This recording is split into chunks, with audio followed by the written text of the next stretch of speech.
It's well after that time of year again. Let's get into it.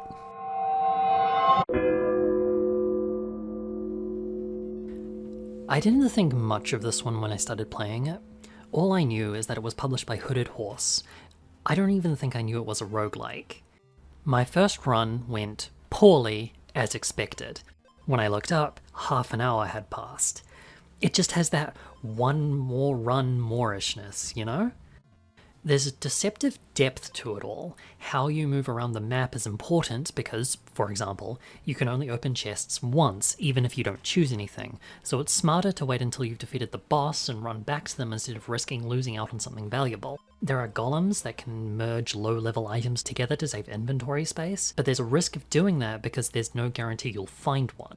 I had a lot of fun taking a shot at different builds and eventually even killed the final boss of the demo area. Although I wish putting builds together was a little less at the whim of the RNG gods, that's more of a criticism with the genre than the game itself. And this is one I ended up coming back to over and over when I was making this video. It's a good time. He is coming.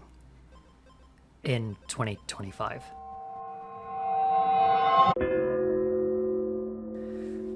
First impressions aren't everything. The writing isn't exactly amazing. The art is... Actually, it's really good, it's just that the game can look quite cluttered and busy, and the name of the game doesn't really spark the imagination.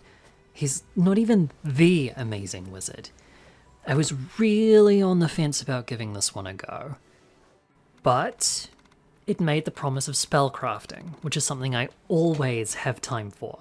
And after all, what truly matters at the end of the day is gameplay. And this is one of the few games where I can make a lightning bolt summon a wall of fire and poison people.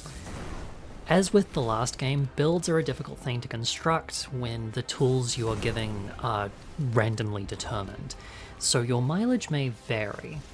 The game can get quite ridiculous with how many things are happening on the screen at any one time. Case in point. Still, I prefer this game embraces absurdity in this way as opposed to mundanity. Maybe it's just me, but the only boss fight so far that really gave me a rush was the shopkeeper. You aren't supposed to fight him. I didn't even want to fight him, one of my spells must have winged him. His fight's incredible though, I highly recommend it. I'm excited to see where this gay twink wizard goes next, apparently as soon as Q2 this year.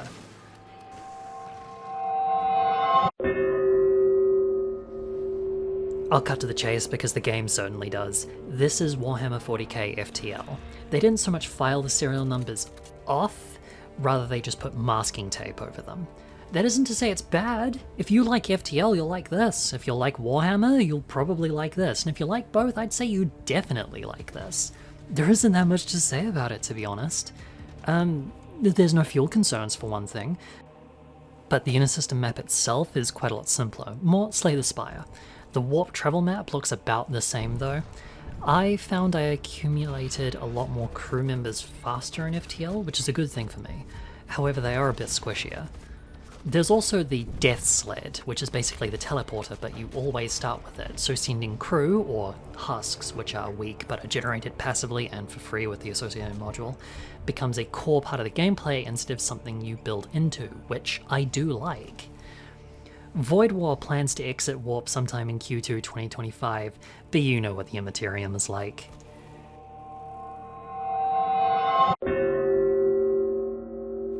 I once heard charming is an overused term in video game criticism, but I really can't think of a more apt word to describe the Knightling, both the game and the character. This seems to have a PS1 era design philosophy, at least in terms of level design, which I find oddly comforting. Platforming feels great, and the ability to use your shield as a sled was an inspired choice.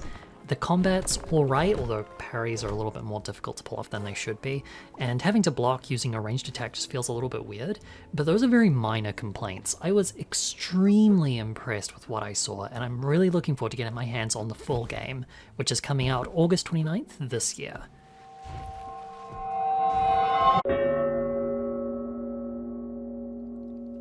I deliberately try to go into demos without knowing too much what I'm getting into, so you might be able to appreciate what the kind of roller coaster Wanderstop was. Our protagonist, Alta, is a woman who has turned herself into a weapon, goes undefeated in combat for over 3 years until she finally loses. And keeps losing. And on her quest to be trained by a god at the edge of the world, she falters, blacks out, and winds up in a cozy tea shop management game. The humour is a bit hit and miss, but it skims the surface of being insufferable without actually flying into it. Alta can be aggravating, but in such a human way that I can't help care about her and her journey. The game seems like a virtually unveiled metaphor for burnout, which I always have time for. And the gameplay? Well, it's neat. Planting crops feels good, swinging around the big tea making machine feels great and quite novel, and while I didn't get a chance to do that much in the demo, I was happy with what I did play. Wanderstop finished steeping on the 12th of March, so go drink it. Yeah, that works.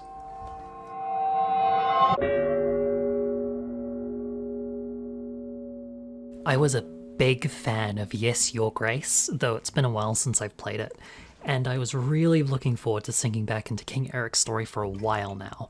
This was the demo I was most anticipated for. Snowfall seems to add a bit more complexity to the proceedings that I remember, which is good.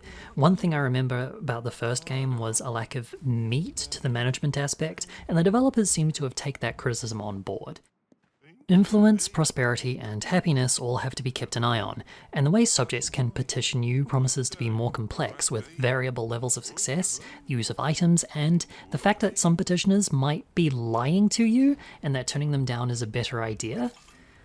The story threads drew me in, and it ended on a bang. I cannot wait to see what happens next. Yes, Your Grace arrives in court on the 9th day of the month of May. Prepare for its arrival.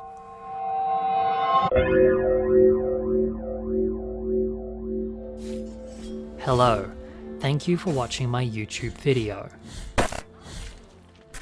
Blame summer. Now that the dreadful sunny season is behind me though, I'm hoping the next video won't take nearly as long to get out. I actually have a few scripts that I've been kicking around since the end of 2024, so I've got plenty of material.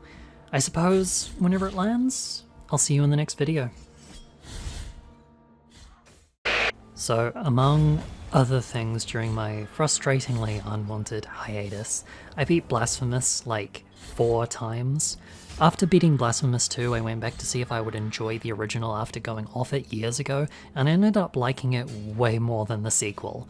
Ending B, then Unwavering Faith, then ending A on a different save, ending C on Bleeding Heart, and now I'm going for True Guilt. Good game. Anyway, bye.